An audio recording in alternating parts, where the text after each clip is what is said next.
Àṣírí ti tú lórí bí igbákejì ààrẹ tẹ́lẹ̀ lórílẹ̀‐èdè Nàìjíríà tó jẹ́ àgbà olóṣèlú tó ṣe igbákejì ààrẹ tẹ́lẹ̀ lórílẹ̀‐èdè yìí olóyè Olúṣẹ́gun Matthew Akíkíọlá Àrẹ̀mú Olúṣẹ́gun Ọbásanjọ́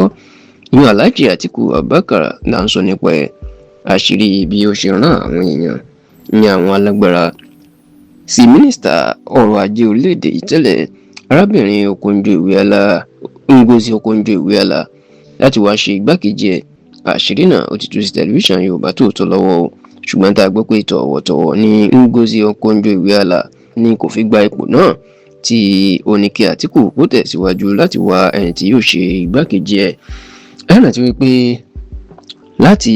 ọdún 2007 ni Atiku ló ti ń gbìyànjú láti di ààrẹ orílẹ̀-èdè Nàìjíríà, ó sì ti tó ìgbà kẹta tó ti díje du ipò ààrẹ báyìí ní ọdún 2007, ọdún 2019 àti ọdún 2023, ṣùgbọ́n tó jẹ́ pé gbogbo ìgbà ni Atiku Abubakar ni ó ń fi ẹ̀yìn lulẹ̀.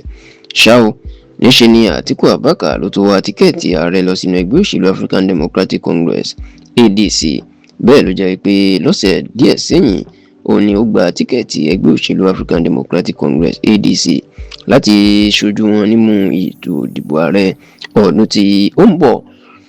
ṣá o, ní kété tí Atiku Abubakar tó ti gba tíkẹ́ẹ̀tì ààrẹ ẹgbẹ́ òṣèlú ADC, inú ojú ti wà lára ẹni tí yóò fi ṣe igbákejì ẹ̀. bẹ́ẹ̀ ni oríṣiríṣi ọ̀rọ̀ àti awuyewuye bẹ̀rẹ̀ sí ní máa jáde lórí àwọn orúkọ tó kúnjú òṣùwọ̀n tí Atiku tó lè fi ṣe igbákejì ẹ̀. ṣùgbọ́n níṣe ni Atiku Abubakar ló padà mú ẹni tó ṣe ipò kejì lẹ́yìn ẹ̀ nígbà tí wọ́n jọ díje du ipò tíkẹ́ẹ̀tì ààrẹ ẹgbẹ́ òṣèlú ADC, ìyẹn Rotimi Amechi tó jẹ́ gómìnà tẹ́lẹ̀ ní ìpínlẹ̀ Rivers. ó ní Atiku Abubakar ni ó padà mú. ṣá o, gẹ́gẹ́ bí ìwé ìròyìn Nigerian Tribune bó ṣe tú àṣírí náà, wọ́n ní Atiku Abubakar ẹni tó wù láti mú ni ọmọ tí ó jẹ́ ẹ̀yà Ìgbò, ìyẹn pé láti ẹ̀yà Ìgbò ló ti fẹ́ kí igbákejì ẹ̀ wá nítorí Peter Obi tí wọ́n jọ wà papọ̀ òun ti kúrò lọ sínú ẹgbẹ́ òṣèlú míì. ṣùgbọ́n nígbà tí wọ́n ní ọ̀rọ̀ kò fẹ́ lójútùú, inú padà sọ́dọ̀ Amechi láti má sì jẹ́ kí ọ̀rọ̀ Amechi kó tún fọ ẹgbẹ́ òṣèlú ADC sí wẹ́wẹ́.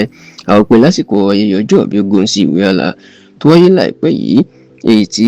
àwọn aṣojú Atiku lọ síbẹ̀ bí ẹni pọ́n wá kí i, a gbọ́ pé ọ̀rọ̀ bí ó ṣe ṣe igbákejì Atiku ni wọ́n bá a sọ níbi ayẹyẹ ọjọ́ ìbí ẹ̀. bẹ́ẹ̀ ni tẹlifíṣàn Yorùbá Tòótọ́ pé Okonjo-Iweala tó ṣe mínísítà ọrọ̀ ajé lórílẹ̀‐èdè yìí láàrin ọdún 2011 sọ́dún 2015, tó tún ṣe mínísítà ọrọ̀ ilẹ̀ òkèèrè láàrin oṣù mẹ́ta lọ́dún 2006, tó sì tó jẹ́ ọ̀gá àgbà àjọ tó ń rí sí káràkátà ní Nàìjíríà lásìkò yìí, World Trade Organization. ìyẹn àjọ tó ń rí sí káràkátà ní gbogbo ayé lásìkò yìí, World Trade Organization, níṣẹ́ náà ló ní fi tọ̀wọ̀tọ̀wọ̀ ó fi sọ fáwọn aṣojú tí Atiku náà wáyé pé kó jíṣẹ́ wípé òun ò ṣetán láti wá ṣe òṣèlú lásìkò yìí àti pé kí Atiku kó túbọ̀ tẹra mọ́ iṣẹ́ ìwádìí ẹ̀.